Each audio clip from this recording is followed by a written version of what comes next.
Hey, what's up, everybody? Welcome back to the Engineering Entrepreneur Podcast, episode 137. Let's go over the details. This is Scott Tarcy, and I run CADdesignhelp.com. Before we get started, go over to my website, again, CADdesignhelp.com. Sign up on the email list. And when you do, we'll send you a free PDF, and we'll also keep you updated on everything that's going on. Check out my online course, How to Become an Engineering Entrepreneur. Leave a review on iTunes and send me an email if you have any feedback, info@CADdesignhelp.com. Our guest this week is Brian Kobus. He's the Southeast Business Development Manager for Universal Robotics, based out of Charlotte, North Carolina. And he was born and raised in Long Island, New York, but he's been down here in North Carolina the last 3 years. I met Brian at a little, not convention, but like show and tell with one of their robots. He was selling to a friend of mine who runs a CNC company, showing applications of how it can basically automate like removal of parts, basically taking away like human labor for like repetitive tasks, which is, what robots are great for. So Brian, I'll turn it over to you for a little bit. You can kind of fill us in your background and, and how you ended up at Universal Robotics for work, and then, more on like what you see with like how, the advantages of using robotics, and like, obviously when I was there, we went over like technology and how it works, and we can talk about that, and kind of whatever else you think is relevant. Yeah, sounds good. I appreciate you having me on today, Scott. So as mentioned, I'm from Long Island there. So that is kind of what segued me into Universal Robots in the first place. And I guess take a step back from that. So I'm a degreed engineer. I'm electromechanical engineering. So a little bit of electrical, a little bit of mechanical, which really helps in this space. I worked as a controls engineer for about a year and a half, and then kind of stumbled upon UR. As big as Long Island is, as many people there are, there's really not a ton of engineering on the island itself. So that was one of the things I stumbled into. UR at that time, so this was 2015, around mid-year, and it was one office out in East Setauket, Long Island, that covered all of Canada, all of North America, and South America. So we had a real little footprint, and it was a very different company than in those early years. So I started as basically a technical support engineer, application engineer. There was 4 of us. I was the 4th hired on. So as expected, we had to wear a whole lot of hats, and setting up for trade shows, and the service department was pretty much me for a year. It was pretty fun, honestly. Kind of something exciting to be doing, and that early in a career. So this was a startup. This was basically a startup company at this point. There wasn't a lot. Wasn't well established. Pretty much, yeah. I'd call it a stage past startup at that point, when it was purely in Denmark and the neighboring European areas. That was definitely the startup phase, but someone by the name of Ed Mullen started pretty much in his garage, was the U.S. or really North-South America footprint in the beginning. So, a stage past startup, I'd say. Yeah, but definitely early on. So, I mean, they're not the first company to make robots, but what is kind of their advantage? Like, what's different about Universal Robots' robot compared to other, ones that were already existing? Yeah, absolutely. So historically, all that existed for robots in the industrial space were what pretty much everyone imagines now when you think of that. It's a large robot that is caged and guarded in, and if anyone breaches the safety constraints, very bad things happen. Those robots are going where they're going, and don't have the care in the world elsewhere. So that's kind of what robots always were. They were really difficult to program. You needed a pretty in-depth background or training to be able to really do anything with those systems. So then what Universal Robots brought to the world is a safe robot. So the coined phrase collaborative. It is truly collaborative to work side by side with humans. So it doesn't need any caging, any guarding. The robot can come in contact with a person, and it'll simply sense that force and just pause. It'll give you a bump on the arm. You'll know it's there, but it's certainly not going to hurt you. Then the other aspect in my mind to what made collaborative is ease of use. So it's a very simple to understand user interface that controls everything for the robot. So you just have to learn how to use that interface instead of the actual script background that's there behind the interface. So it got robotics into small, medium-sized industries that never would have thought they'd be able to get into that space and had to purely rely on manual labor. This allowed it to get in their hands, and they could really start making some changes with the business. So it filled a sector of the industry that just didn't exist and obviously needed it because it just accelerated from there. Yeah, let's hear some examples of where these robots have been used and like the advantages of it. Yeah, I would say the top application really since day one has been CNC machine tending. It's kind of just a no-brainer space for it. So you have a CNC machine sitting on the floor. You have a large tray of parts, maybe stacked trays, so you can get as much runtime as possible. The robot will have two grippers at the end of it, so it can pick up a new raw part, trigger the door to open, reach into the machine, grab the finished part, rotate its end effector, its grippers, to place the new raw part, come back out of the machine, tells the machine to close the door, start cycle, and go on from there, right? When you talk about repetitive tasks, that's pretty much bread and butter of it right there. So we have over 100,000 robots deployed globally. I'd say about 30% of them are doing just that. They're machine tending all different CNC manufacturers. So that's a good instance of it. Another core competency for us is welding. MIG, TIG, laser, all of those have absolutely taken off, especially MIG, over the past 2 or 3 years or so. And we have a couple different welding partners that have taken our larger two robots and created these full welding solutions. So that's a great space for it. And also palletizing. Everybody has boxes going down the conveyor that need to go on a pallet onto a truck. And instead of a person doing that job where there's a lot of ergo in that space. You have to pick up a box and reach down and then place it on the bottom layer of the pallet. Same with the top. We'd see workers on their tippy toes reaching all the way up trying to place this box, and it's just not a good place for people to be. So those are kind of our 3 go-to core competencies.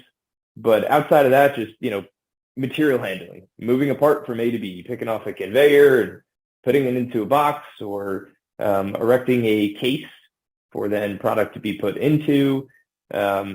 Basically anything that a person is standing there and doing is a spot that a collaborative robot can fit into. Very cool. And so now you work in sales, but you started as more of like a I don't know. I guess you said application engineer. So kind of tell me what it's like now as like a sales engineer. Yeah, so the first couple of years were all heavily on the engineering side, technical support and application engineer. So, programming the systems and helping train everybody out there. Ran our training for a long time. And now since the beginning of 2021, stepped into the sales side of it. Still certainly wearing my application engineer hat, but in the sales role. So it's been really fun to be in this space and, to be able to walk around a factory and tell them exactly how the robot's going to do it, and every little technical question that they may have, I do my very best to alleviate all those concerns and kind of leave no rock unturned after leaving the meeting. Because, if someone hasn't delved into automation, let alone robotics before, it can definitely be overwhelming. So, I really try to put myself in their shoes and, starting at page 1, just how many little steps and details and the dollars behind it all, I feel their hesitancy in the nature of that overwhelming amount of information and unknown. So I try to alleviate that as much as possible. You know what would help you get the sale, maybe you already do this, is like build like a spreadsheet, like real quick example. So this guy's got a CNC machine, he's paying some guy, the owner of the company is paying some guy to offload these parts, right? So you're paying them by the hour, and you can figure out how much each part, because the machine producing whatever, like a part a minute. This guy's got to take some time to move it, which is probably the same time as a robot, but he'll make so many mistakes. Like you can build a very simple equation here. It says you're paying 50,000 for the robot, but like not having this guy there, not having making mistakes, not having to pay him and all the other expenses, like it pays for itself in 6 months or whatever. Like, but they may not know that right off the bat. You would have, like, you can get the numbers from the business owner. You can quickly tell them your payback period is X. Right. Yeah, that's so true. I mean, you can have such a basic Excel sheet ROI calculator where you're plugging in their hourly rate, how many shifts per day, days per week, that specific process runs. And I mean, really at its core, depending on the situation, that could justify it alone. If something is running 2 or 3 shifts per day and, at least 5 days a week, for the price point that collaborative robot solutions are, that's going to have an amazing ROI to it alone. These robots have 10 plus year lifetime if you take care of everything appropriately and it's in the right application. So, I'd say a typical application's ROI is around a year and a half, maybe 2 years. So then you have 9, 10, 11 years of just, free work, right? So that ROI starts to really come down. And then, like you were saying, if you start adding the little details to it, what it would cost for a single ergonomic issue or file, what quality is going to cost, what the scrap rate could be reduced down to. If you're using temp labor, that's an added cost per head. So if you take into account every little bit that truly is the cost behind an employee, the ROI numbers can be pretty amazing. And by no means is this our average, but we did have a company that purchased a robot and had a 21-day ROI. So that was pretty amazing. Yeah, it was probably like a really high volume, repetitive like task kind of thing where, and probably, getting somebody to work overnight shift, they're probably trying to run 24/7, and, the robot can just keep on going nonstop, versus trying to find some guy. Probably couldn't even run, a third shift trying to find somebody to work those hours. And now it's just the robot just does it all day long, every day. Mm-hmm. Do robots ever mess up? Like, does anything ever happen to where like it just makes a mistake, or is it pretty much impossible? They'll make a mistake on the first cycle if you basically programmed it to make a mistake. It's the robot does the same thing all day, every day. So I always like to say if it does something wrong, it's going to keep doing it wrong. So it's really easy to recognize, make the little change that's needed, and continue on from there. So, there's a little bit of trial and error depending on the application. But once you get it dialed in, there's just 100% confidence that's what it's going to do. Yeah, and when I was looking over with you, the accuracy is incredible, right? Like, what are some of the numbers on, like, if it's a pick and place? Hey, I want to pick this part up, move it over here, put it down. It's like millimeters, right, or even less than that. Yeah, it's at the micron level. So depending on the robot model, it's either 30 or 50 micron, and that spec, along with every other spec that we have, is worst case. So we're saying it's going to have that repeatability, moving at full speed, full acceleration, full payload, full reach, a true worst case scenario, meaning a realistic application or a typical application is inside of that tolerance even. Yeah, that's incredible. That's really small. What are, I don't know, I'm not sure other questions to go over. I guess, like, where do you see robot technology going? Like, do you see artificial intelligence being integrated with it? Like, because like I can see situations where, the part may not be in the exact same place every time. It might be more of like there's like 3 possible scenarios and it's got to figure out which one to use. Like, I don't know, like, what's your thoughts on that?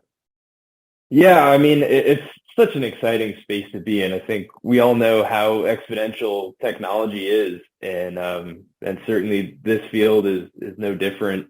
I thought AI would be a little bit further out for its involvement in our space, but all of a sudden it just popped in, and it's really pretty common. An example is vision.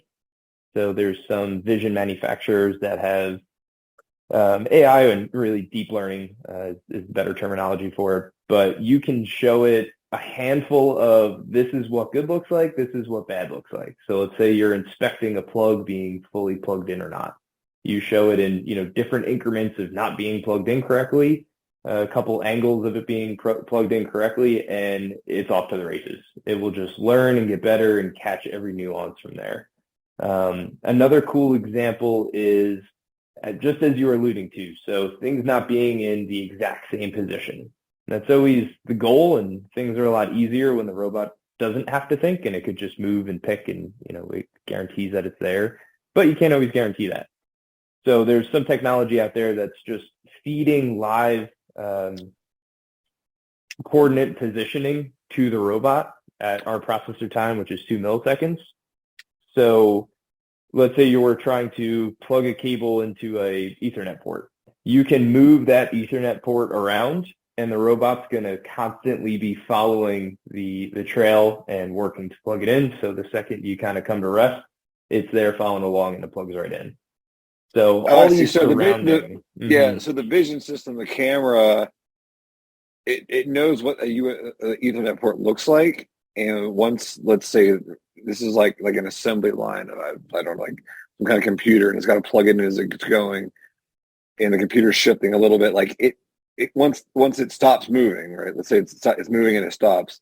Then that position is determined. It feeds that to the robot, and then the robot would move to that position. So it's just going to hit it every time, even though it's variable.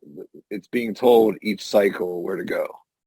Yeah, exactly. And just in real time. So even if that never comes to rest, like let's say it's, a moving assembly line where they have to stay in motion, it would be able to follow and track that and then make that connection. So it just makes it a lot more of a, I don't know, lack of a better phrase, kind of hit play and go. You don't need to teach it every little instance and build out this big complex program, because these ancillary components do that for you already. So you just buy their solution and say, plug this into this, and hit play and let it run, to very much oversimplify it.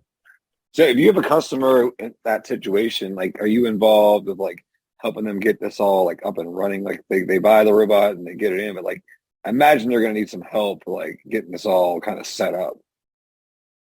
Yeah, and it all depends on the customer. So I always like to say there's 3 different ways you can go about deploying a universal robot. It is either a full DIY. So Universal Robots, our distribution partners, are going to sell the robot, a gripper, the stand, all the hardware that you need to make it happen. And then, hey, let us know if you need any help kind of deal, right? The opposite side of the spectrum is a full turnkey solution. So we're pulling in a third-party integrator who you're providing, a single page or a multi-page scope of work of this is exactly what I want done. And then you have an agreed upon contract to, have them develop that for you, test it out, prove that it's going to meet the requirements, and it's off. And then there's a middle ground, which is my favorite spot, and I think probably the most common. It's basically DIY with engineering support. So you are, and the distributor is going to come on site, maybe purchase a week's worth of engineering hours. So come on site and basically help you. You have all the hardware, you help you day one, kind of get everything together. Then the customer runs with it for a little while, runs into a roadblock, uses another day of those engineering hours. Got it. Cool.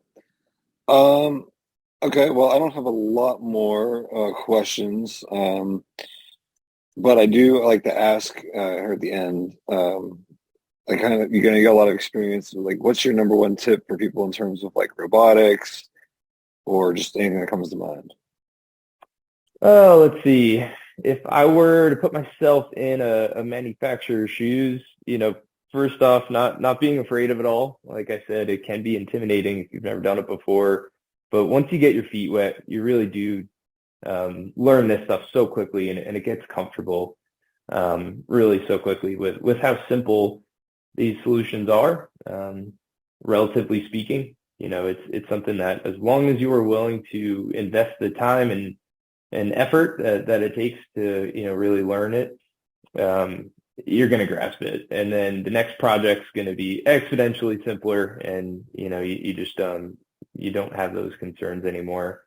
And reaching out to everybody for support. There's really a tight ecosystem of people out there that are just so passionate about this, and we want to help people, and we want this to be the future, which truly is inevitable. I think something that COVID did is really shined a light on the manual labor force.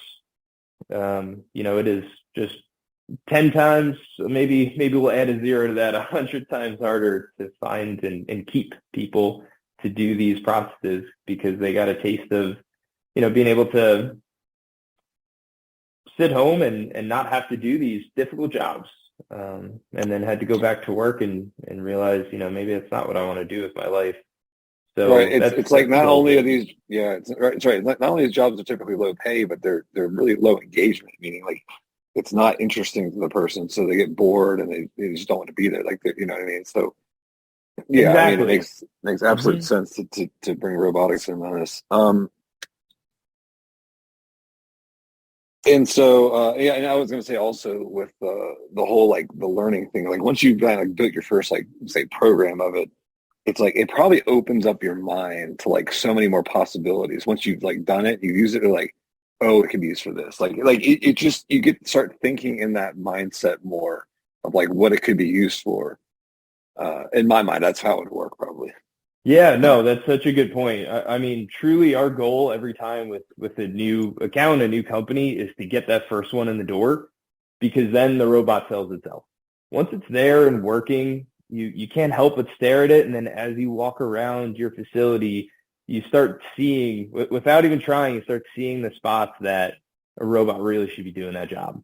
It just becomes second nature and intuitive once you've gone through it a little bit. And it's difficult. There's always that stigmatism of robots are taking jobs, and it's really not the goal, and it's really not what's happening, especially the past 2 years with COVID, pulling away from the manual labor force. Well, it's taking the jobs that nobody wants to do in the first place, honestly. Right. Yeah. It's like, it's taking jobs that nobody wants to do. Exactly. It's terrible jobs, and it's the one that management gets to go to their group of operators and say, hey, remember that that furnace application where you got to get fully gowned up and you're sweating for 8 hours a day? None of you have to do that anymore. And, they want to throw a party inside. So it's common that when we get the first system in, the operators that are around it are all, they don't like it, right? They see a robot, they feel threatened, think they're going to lose their jobs. And then after a couple of weeks and months, they say, I still have my job. I don't have to do that application that I hated anymore. And we find they give the robot a name, and then they start going to management saying, hey, this spot over here is really tough for us to do, and wears on your hand, and they start to become proponents for the robot. So it's a really fun process to watch. Yeah, I can imagine once you get a customer with one, if they have a big enough operation, the next sale is so easy because they're already seeing where they could use it. And they're like, hey, we need 2 more of these because we're doing these other, we've already got this robot dedicated to this task. We can't pull it off because, but we need the same thing for these other areas. Yeah, for sure. And, a lot of times I even see that in the initial meeting where I come in and again, there's just all that unknown. And then by the end of the meeting or the middle of it, I start seeing all these side conversations where they're like, oh, that flex line over there, that's always been a really tough spot. I think this would be a good fit. And you just see them spitballing all these different spots that they never thought of, especially for collaborative specifically, because sometimes we do very outlier automation that maybe something you never expected to automate, but a person has to do it. So it's a fit for us. So, the gears start really rolling from the first meeting, and it just, it develops on its own so quickly. One last thought on robots in general. Like I was just thinking of like around my house, like tasks I do, like make coffee every morning. Like, are we going to get to the point where you can get a robot at a price point low enough to like consumers are going to like want these? Because, I'm a pretty big technology guy. Like if I could get one for a reasonable price, for stuff I do like at home repetitively, like I would absolutely get one and have it doing stuff for me. But the prices are too high, at least from, obviously your guys' standpoint for like a consumer. But do you see this like, maybe there's already companies that make a robot at that price point, but like, what do you think about that? Well, 1,000%. Yeah, it's definitely going to be in homes one day. I mean, the word for it is repetitive, so that does not have to be tied to a manufacturing site. And really, we've seen a lot of creep outside our usual industries over the past couple of years. So, I know that's going to come. Almost impossible to put a timeline on it, but you just get that feeling, and people bringing up all these different spots that it would be a good fit. There's actually a company out there that took 2 of our robot arms and they curated a handful of recipes for meals to cook. And the concept they drive is that as you're on your way home, you pull up that list and say, I feel like having chicken cordon bleu tonight. And you select that, and then the robots are at home, kicked into motion, and they start whipping up that meal for you. And it wasn't conceptual. They actually had the 2 robots at a trade show making a meal. So there's a lot of room in that space. I think that's going to be really cool. Maybe a little scary, but mostly cool. Yeah, that's awesome. All right, so we'll get wrapping up here. If people want to contact you, learn more, what's the best way? Reaching out to my email would be best. That is bko@universal-robots with an S.com. Got it. All right, Brian, thanks for your time today. Hope everyone enjoyed the show, and we'll catch everyone next time on the podcast. Thanks so much, Scott.